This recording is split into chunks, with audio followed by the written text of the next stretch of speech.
LeetCode 15. 3-sum isn't just about finding triples that sum to 0. It echoes real-world problems like balancing transactions or syncing telemetry streams. Whether it's netting out trades in finance or flagging offsetting events in a system, it's all about finding combos that cancel cleanly. Brute force might get you started, but it doesn't scale. So how do we move from clunky to clever? Let's dive in. Quack quack, time to kick things off with the brute force approach. It's as straightforward as it gets. We'll try every possible trio. Let's drop it into code and see how it behaves. I'm starting with a set to collect our valid triplets. Sets are perfect here because they automatically filter out duplicates. No need for manual checks. With the result container ready, I'll grab the array length once up front. That saves us a few lookups inside the loops. First up, the outer loop picks the initial number in each triplet. We stop at n-2 to leave room for 2 more picks. Then the second loop picks a number right after the first one, again stopping at n-1 to leave space for the third. Last, we go into the third loop to grab the final number in the triplet. At this point, we've got a full candidate to test. Here's the check. We add up all 3 numbers. If the total hits 0, we've found a valid triplet. When that happens, we toss the triplet into a list, sort it to normalize the order, and prep it for the set. Sorting helps group duplicates. Sorted and ready, we add it to the result set. Because sets ignore identical entries, this avoids storing the same combo twice.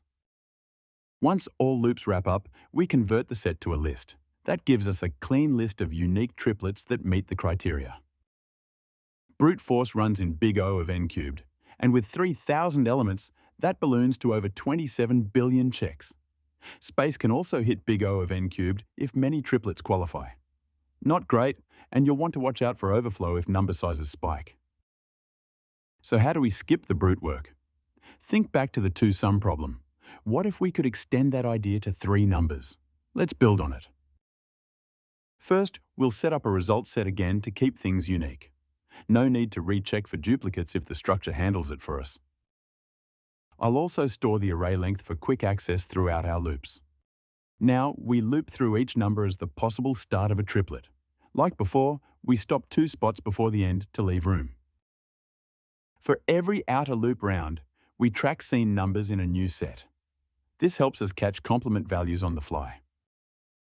Then we check each element that comes after the fixed one, pairing it with earlier values to find what completes the triplet. For each pair, we calculate the complement, the number that would zero out the sum with the current 2. If that complement's already in our scene set, bingo, we can form a valid triplet using the current 2 in that match. When we find one, we collect the 3 numbers, sort them for consistency, and prep to add them into our result set. Sorted and clean, we add the triplet. Thanks to the set, there's no duplication even if it comes up again in a different order.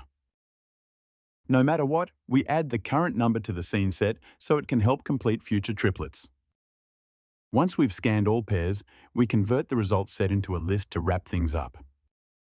This method runs in big O of n squared times log k, where k is the number of unique triplets. For 3,000 items, that's millions instead of billions.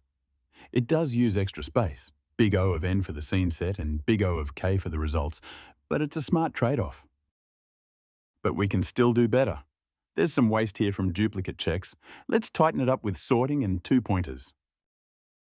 We begin by setting up our result list and sorting the array. Sorting is crucial. It unlocks the 2-pointer trick and helps dodge duplicates.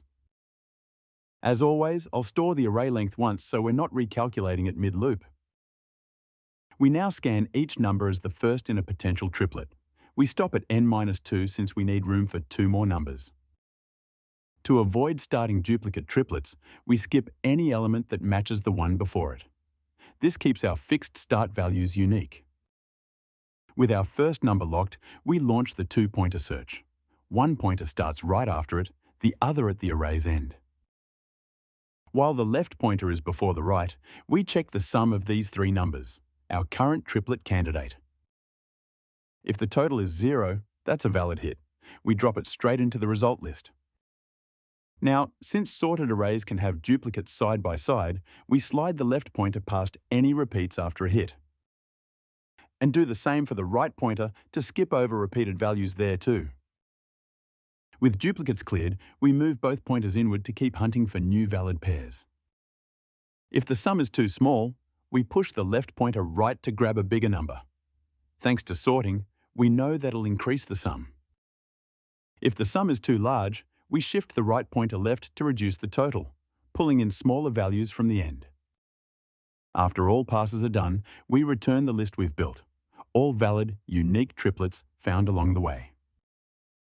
This version runs in big O of n squared, about 9 million operations for 3,000 elements, much leaner than brute force, and it only uses big O of k space for the results, no extra sets or maps.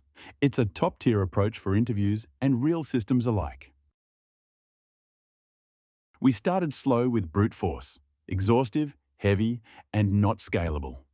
Then we leveled up with a hash set to cut down on repetition. But the real leap came with sorting and two pointers, slicing time and dodging duplicates in one smooth move. This method doesn't just crack LeetCode, it reflects real-world systems that handle large, structured datasets. Nail this, and you're building tools ready for production. So here's your challenge. Can you spot where else two-pointer logic might work its magic? Keep grinding and stay sharp for more ways to think like an engineer under pressure.